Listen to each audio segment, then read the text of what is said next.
ST-mu cik oke ra? Masih. Ya kono didol. Itu ST-nya masih nggak Mas? Masih. Ya sana dijual. ST-nya masih nggak?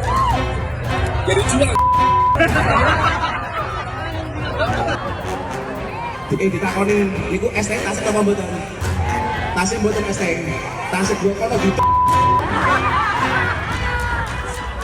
Saya memutuskan untuk mengundurkan diri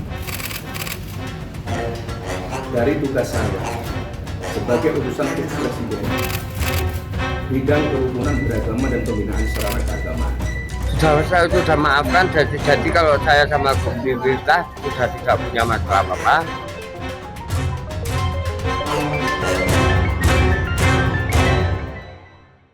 Menteri Agama Nasaruddin Umar merespons usulan untuk membuat sertifikasi bagi para pendakwah. Usulan tersebut mencuat usai pendakwah Miftahul Maulana atau Gus Miftah mengolok penjual minuman. Menteri Agama Nasaruddin Umar merespon usulan kepada pemerintah untuk membuat sertifikasi bagi para pendakwah di tanah air. Ditemui di Istana Negara Jakarta, Nasaruddin Umar mengatakan pihaknya sedang mengkaji usulan tersebut meski tidak menjelaskan secara rinci. Kementerian Agama diketahui sudah pernah memiliki program untuk merekrut penceramah ataupun pendakwah yang sudah dilakukan sebelumnya. Beberapa persyaratan tertuang dalam persyaratan program rekrutmen 500 penceramah untuk daerah 3T, yakni tertinggal, terdepan, dan terluar pada bulan suci Ramadan 2024 lalu. Istiqlal kemarin itu. Saya lagi Prof, tentang sertifikasi penceramah agama seperti apa, Prof? Sertifikasi juru dakwah, Prof, yang kemarin imbas dari Gus Miftah yang ramai itu. Ini gimana, Prof? sedang kita kaji, nanti muncul dalam waktu dekat ini. Wacana usulan sertifikasi untuk pendakwah mengemuka di ruang diskusi publik beberapa pekan lalu. Usai pendakwah utusan khusus Presiden bidang kerukunan beragama dan pembinaan sarana keagamaan Miftahul Maulana atau yang akrab disapa Gus Miftah mengolok-olok penjual ST saat sedang berdakwah yang kemudian viral di media sosial. Dari Jakarta, Tim Liputan iNews melaporkan. Terkait usulan sertifikasi pendakwah, Ketua MUI Bidang Dakwah dan Ukhuwah Kiai Haji Holil Nafis menyebut MUI telah mengeluarkan ketentuan standarisasi untuk meningkatkan kompetensi dai. Namun untuk sertifikasi sulit dilakukan karena terbentur anggaran negara. Berikut pernyataan Kiai Holil dalam dialog di Sindo Prime bersama rekan David Silahoy beberapa waktu lalu. Standarisasi dai. Standarisasi. Ya, ada dua hal yang berbeda. Standarisasi itu adalah peningkatan kualifikasi dan kompetensi dari dai, sehingga mereka mempunyai area atau kesempatan untuk belajar meningkatkan kualifikasi dan kapasitasnya pada dai. Ada 3 standar yang kami lakukan, yaitu tentang pemahaman keagamaan wasafiyatul Islam, tentang Islam moderat. Yang kedua ada tentang hubungan agama Islam dengan negara yang kita pilih seperti negara berdasarkan Pancasila. Yang ketiga adalah metode dakwah yang harus kita samakan persepsi, harus kita taati dakwah di Indonesia. Nah, standarisasi ini tidak diwajibkan tetapi diperlukan untuk para dai.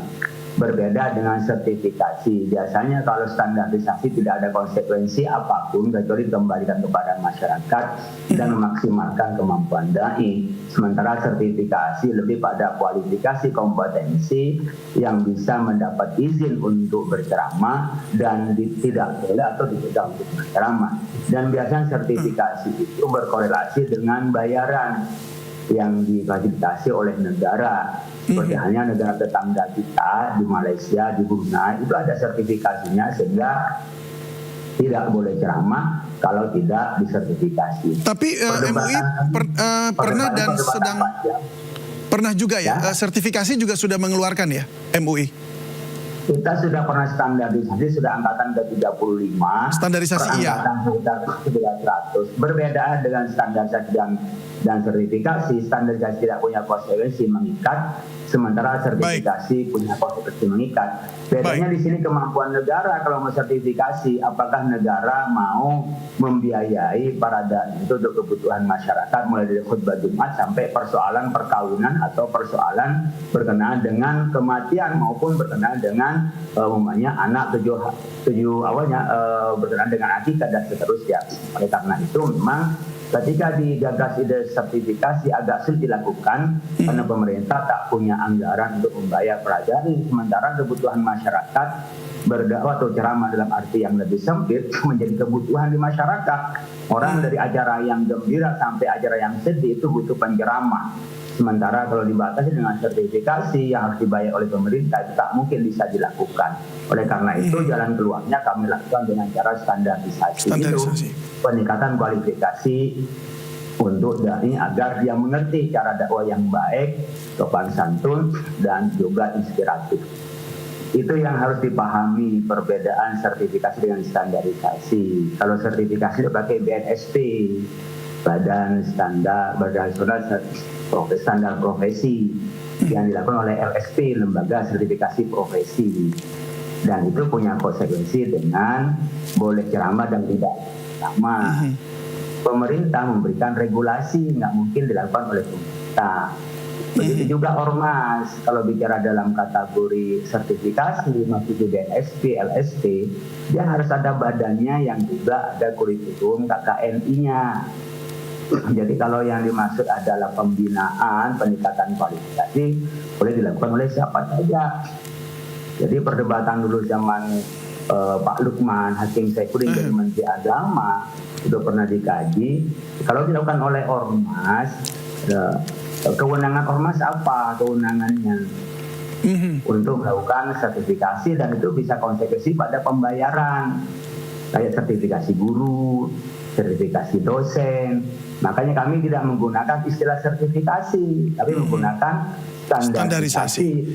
Kalau standarisasi boleh dilakukan oleh ormas-ormas, tapi perlu diketahui semua ormas itu bergabung di Majelis Ulama Indonesia.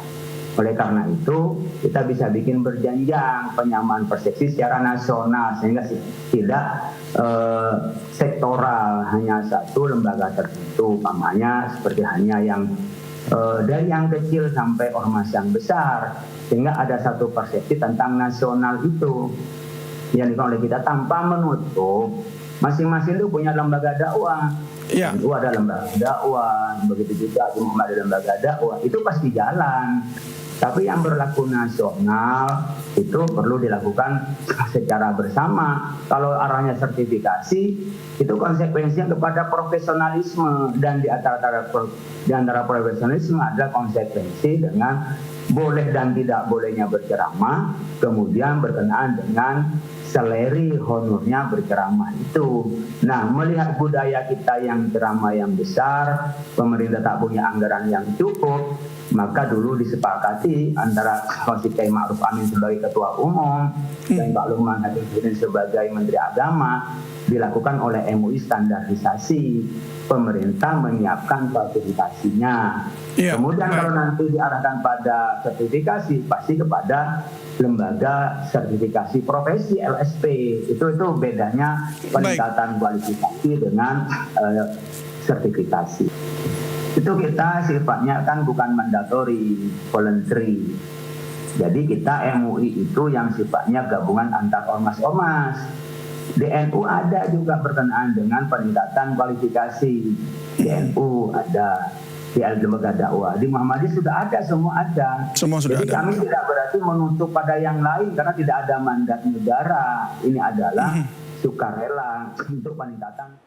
Dalam dialog rakyat bersuara yang dipandu oleh Aiman Wicaksono, Ketua Umum Muwahdah Islamiyah Muhammad Zaitun Rasmin menilai standar dakwah tidak bisa dilakukan dengan sertifikasi karena para pendakwah telah tersertifikasi secara alami. Sementara itu, politisi PKB Maman Imanul Haq memastikan sertifikasi bukan kontrol pemerintah terhadap kebebasan berpendapat, namun untuk meningkatkan keadaban publik dalam menyampaikan nilai-nilai agama. Untuk memperbaiki ini, memang sistem pencetakan dai kita, ya, sistem melahirkan apalagi ulama harus dikembalikan pada sistem yang benar, ada guru, ya. Nah, permasalahan gurunya tersertifikasi, terkode etikan atau tidak? Ini akan ada secara alamiah seleksi tentunya. Tetapi ya ini juga saya harus mendukung Kang Maman. Yang namanya aturan memang tidak bisa juga diabaikan. Kita bernegara ini kan juran, tidak bisa sekedar tentang hati nurani. Ya, tidak bisa. Harus dibuat aturan yang dan aturan itu tidak mesti selalu rumit. Mohon maaf, Cak Islah, ya. Tidak mesti, karena ada yang namanya common gitu, yang kita bisa sama-sama standarnya, ya. Kalau misalnya, karena ada dua yang paling penting bagi pendakwah, ilmu dan etika, ya. Standar pada ilmu sangat penting. Yang kedua, ya. Tapi etika ini tidak bisa lahir hanya dengan membuatkan ini aturannya ikut pelatihan 3 hari. Dia harus mengikuti proses yang namanya mulazamah, ya. Ada orang-orang yang bisa dengar. Seperti ini biasanya, itu gurunya yang pertama akan menegur kalau ada hal. Sehingga ada yang bertanggung jawab. Kira-kira kalau sekarang, salah. Ya, maka sangat penting memang ada afiliasi ke ormas atau komunitas. Untuk sertifikasi tadi. Ya. Maka poin keduanya, upaya-upaya ini adalah konektivitas. Saya ingin mengatakan bahwa sertifikasi ini tidak ingin menghadirkan negara yang mengontrol, membatasi kebebasan berpendapat, tapi lebih kepada bagaimana keadaban publik, etika, berpidato dan lain sebagainya itu dipahami oleh semua. Tanpa harus orang harus sama seragam kayak zaman Soeharto, tidak perlu. Kita memang berbeda. Kita tidak mempersalahkan kunut atau tidak kunut. Tapi kalau ada orang nggak sholat subuh, nah itu baru kita persalahkan. Pepatah menyebut mulutmu harimaumu. Pelajaran yang bisa kita petik dari kasus Miftah Maulana adalah pentingnya menjaga lisan dalam bertutur kata dan bersikap. Terlebih bagi seorang dai yang sudah sewajarnya menyebarkan nilai-nilai ajaran terpuji, alih-alih membuat hati tersakiti. Saya Syafaati Suryo, sampai jumpa.